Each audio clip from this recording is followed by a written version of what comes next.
Good morning, everyone.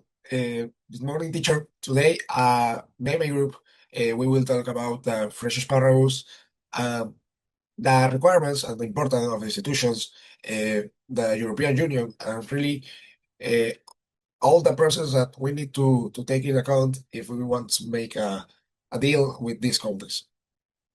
Peru is currently the world leading exporter of fresh asparagus, and Spain is one of them, its main destinations within the European Union. However, exporting agricultural products to your European Union involves much more than just shipping goods. Here is the research objective, which is three, the most important. First, to identify the key of phytosanitary and quality standard required for a Peruvian asparagus enter Spain. Well, according to the European Food Safety Authority that calls EFSA, and the scent, asparagus must be free from pests, comply with maximum residue, limits from pesticides, and be accompanied by a phytosanitary certificate issued by SENASA here in Peru.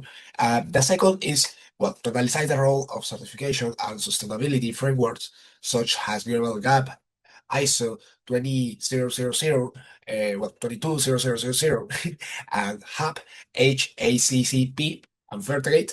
These certifications have become essentials to enter European. This is like a passport to people that wants to make a deal, because if you don't comply with these certifications, you can enter to European markets. So are very important because they ensure good agriculture practice, food safety, and sustainability.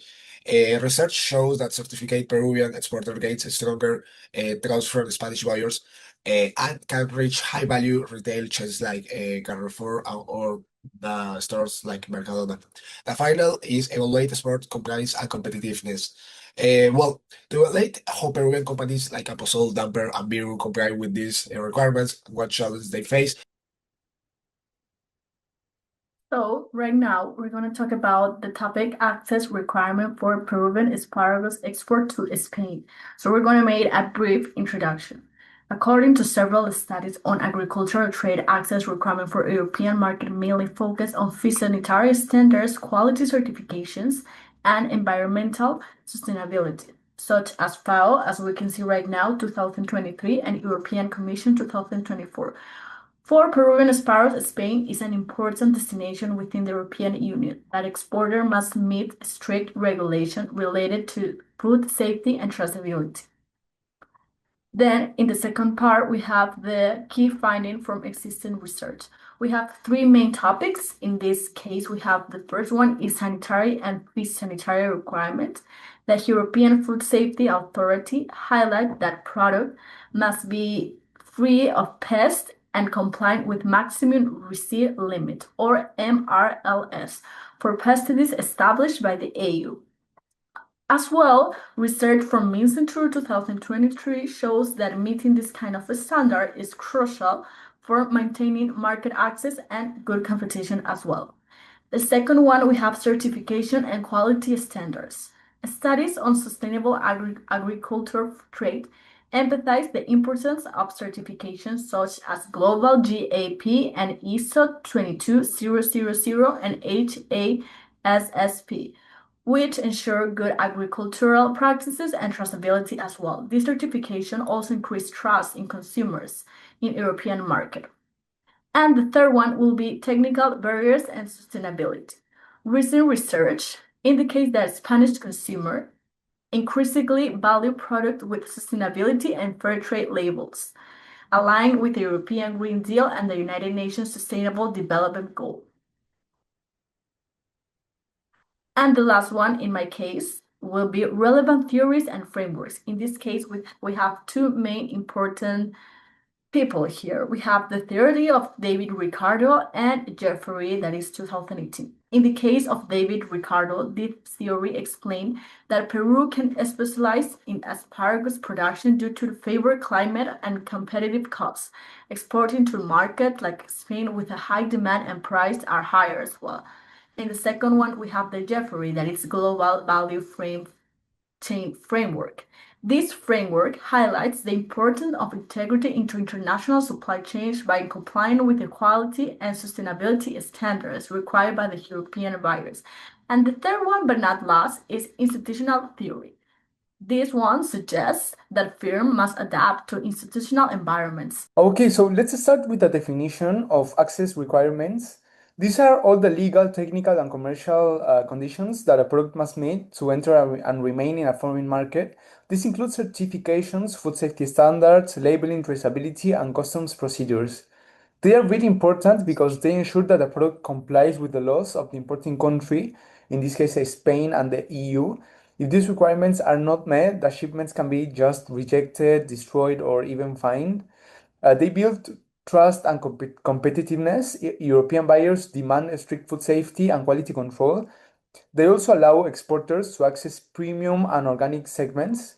And for companies, understanding these requirements, they reduce their commercial, logistical, and reputational risks. So now let's take a look at three key categories: regulatory requirements, standards, and market entry requirements. Regulatory requirements are mandatory by law. Without them, your product simply cannot enter the EU market.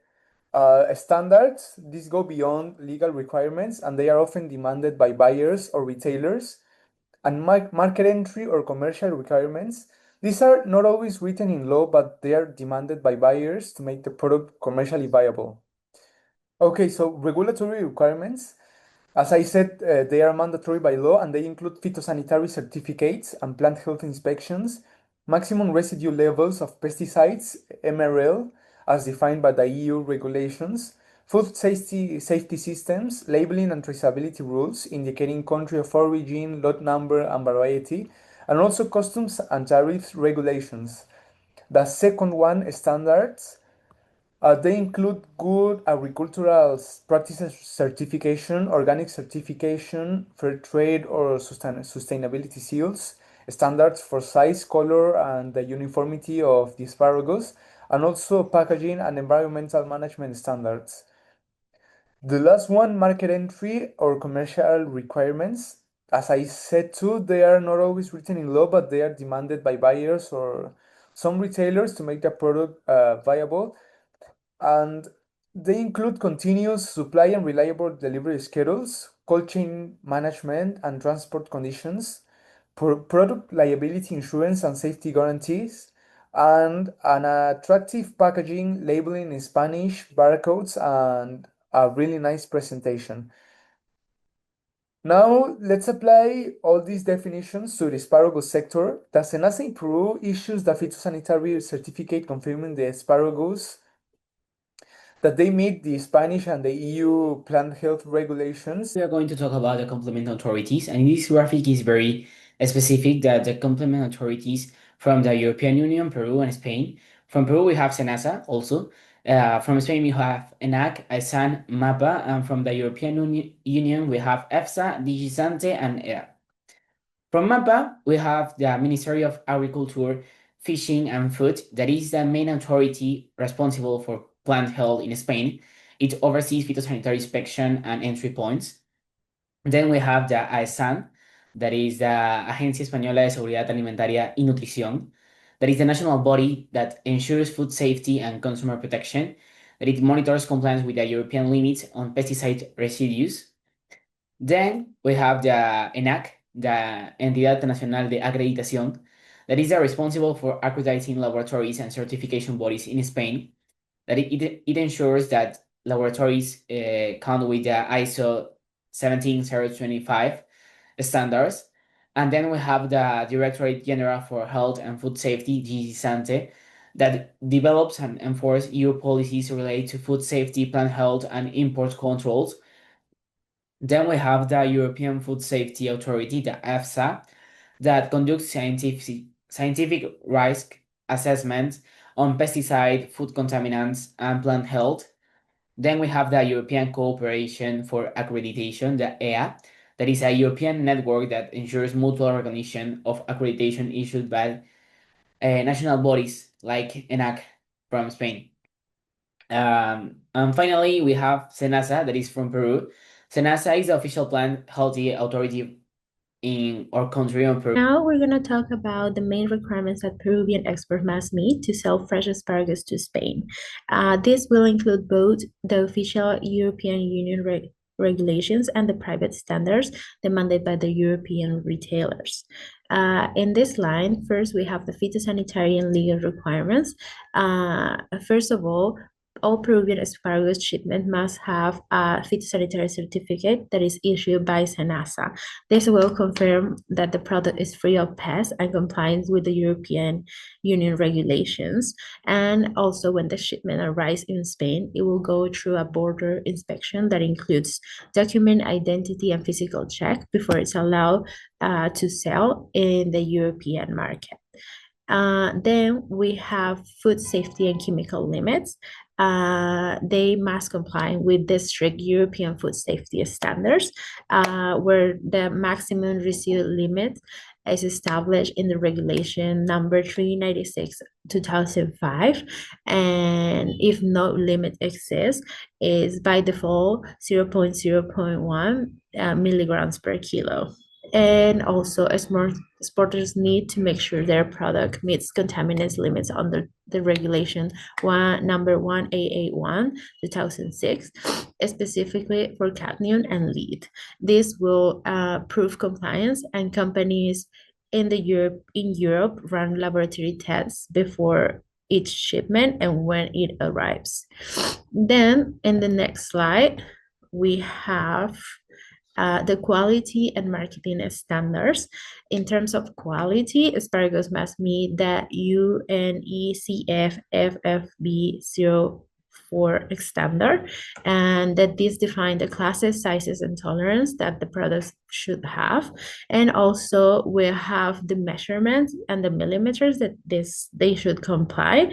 And the packaging also needs to be uniform, clean, and protected. Yeah, because of all parts of the European Union marketing standards that are in the regulation number 543 of 2011. Then we also have the labeling and traceability standards, where it indicates that each packet must indicate the country of origin, quality class, and packer code, following the regulation number 1161 of 2011 edition. Spanish buyers also demand traceability in their products, meaning that every box of asparagus can be traced from the field through the pack house and up to the supermarket shelf to make sure that they know the origin of the whole product and that is complying with all the very strict regulations that they have for entry.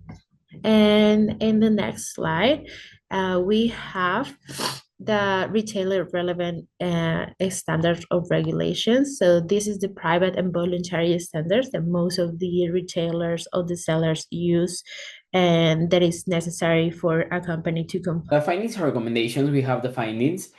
The Peruvian asparagus enjoys a strong international demand, but maintaining access to the European market requires strict compliance with the European Union.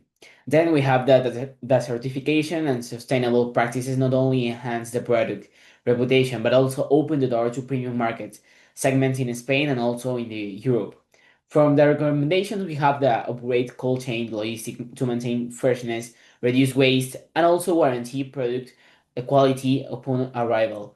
Then we have for obtain and maintain case certifications such as Global GAP and Rainforest Alliance to build trust and secure access to high-value buyers. We learned too many about phytosanitary requirements, asparagus, the importance of institutions like SENASA, ISA, or EFSA, the countries, the European countries that are very difficult to enter.